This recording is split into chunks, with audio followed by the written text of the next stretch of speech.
Bienvenue au pays des droits de l'homme.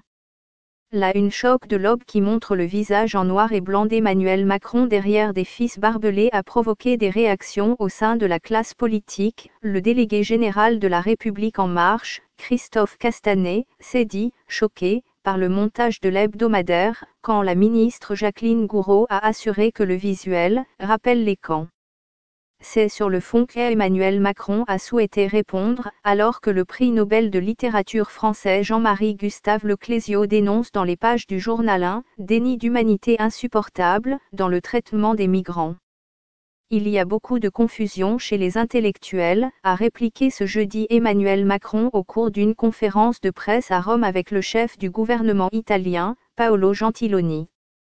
Il faut se garder des faux bons sentiments, a appuyé le président, alors que l'écrivain s'est insurgé contre la politique devenue un monstre froid, qui agit en suivant des lois et des instructions qui ne tiennent pas compte du sentiment humain.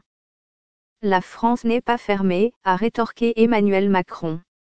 Mais, nous sommes face à des vagues migratoires, qui sont inédites depuis la fin de la Seconde Guerre mondiale, a-t-il ajouté, en rappelant qu'une record de 100 000 demandes d'asile avait été déposée en France l'an dernier.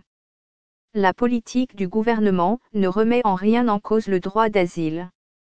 Il y a des femmes et des hommes qui arrivent qui ont le droit d'être protégés et ils le sont, a-t-il affirmé. Selon lui, le sujet des migrations n'est pas derrière nous. Nous parlons de femmes et d'hommes qui continuent à mourir.